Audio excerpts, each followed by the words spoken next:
नमस्कार दोस्तों। INDI alliance में अब जो पेंच सीट बंटवारे को लेकर के है वो अंतिम दौर में है और ये भी देखना बहुत ही दिलचस्प रहेगा कि क्या इंडी अलायंस कंटिन्यू करता है या फिर टूट भी जाता है। कुछ राज्य में तो निश्चित ही टूटेगा, जैसे मान लीजिए कि केरल में लेफ्ट और कांग्रेस वहाँ पर आमने सामने है। कभी कांग्रेस पार्टी सत्ता में आती है, कभी लेफ्ट सत्ता में आती है, दोनों एक दूसरे के प्रतिद्वंदी हैं। बीजेपी वहाँ वाकई में कमज़ोर है, थर्ड पोजीशन में बीजेपी है। तो उन दोनों की आमने सामने की लड़ाई है, तो वहाँ पर तो दोनों नहीं चाहेंगे कि नुकसान उठाए। तो इस स्तर पर देखा जाए तो दोनों लड़ेंगे चुनाव एक दूसरे के खिलाफ। पंजाब में भी सिचुएशन वैसा ही है। पंजाब में 13 सीट है, वहाँ पर 8 सीटें कांग्रेस के पास है। तो और विधानसभा में देखा जाए तो लगभग 85-80% स्ट्राइक रेट आम आदमी पार्टी का रहा है। तो आम आदमी पार्टी विधानसभा के स्तर से सीट मांगेगी, कांग्रेस लोकसभा के स्तर से सीट मांगेगी। तो दोनों में वहाँ पर भी टकराव निश्चित होगा।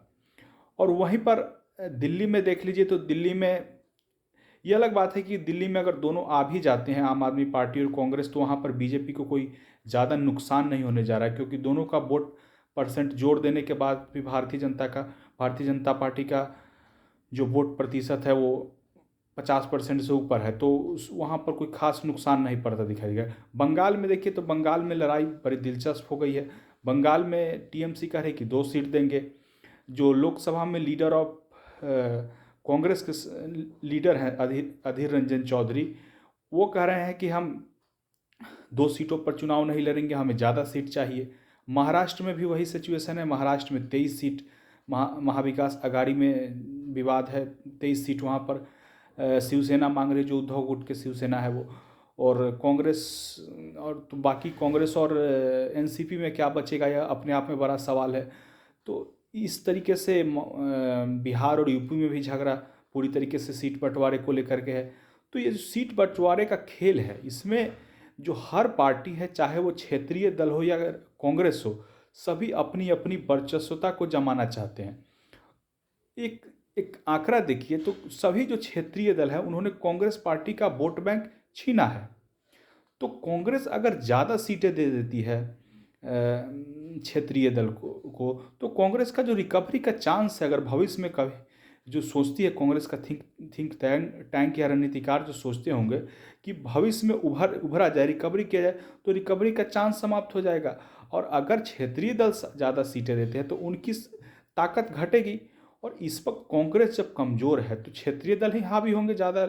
लाजमी तौर पर क्षेत्रीय दल मजबूत ज़्यादा कांग्रेस पर मजबूत पड़ेंगे, ये बात हकीकत है। लेकिन अगर देखिए तो सबसे बड़ा जो मुद्दा है वो है कॉमन मैनिफेस्टो का मुद्दा। वो भी बहुत बड़ा एक पेंच वाला मुद्दा है। और संयोजक और प्रधानमंत्री का मुद्दा तो कभी सुलझने वाला नहीं है, ये जगजाहिर है। और जो राम मंदिर का मुद्दा है, उसने कांग्रेस की नींद उड़ा कर रखी हुई है। कांग्रेस के रणनीतिकारों को ये समझ में ही नहीं आ रहा है कि इस मुद्दे को हैंडल कैसे किया जाए, टैकल कैसे किया जाए। अगर जाते हैं तो एक वर्ग नाराज होगा, नहीं जाते हैं तो दूसरा वर्ग नाराज होगा। इसलिए अभी तक कांग्रेस का जो शीर्ष नेतृत्व है तय ही नहीं कर पाया है कि जाना है कि नहीं जाना है। यही कांग्रेस की हिपोक्रेसी और उसकी छद्म धर्मनिरपेक्षता दिखाती है।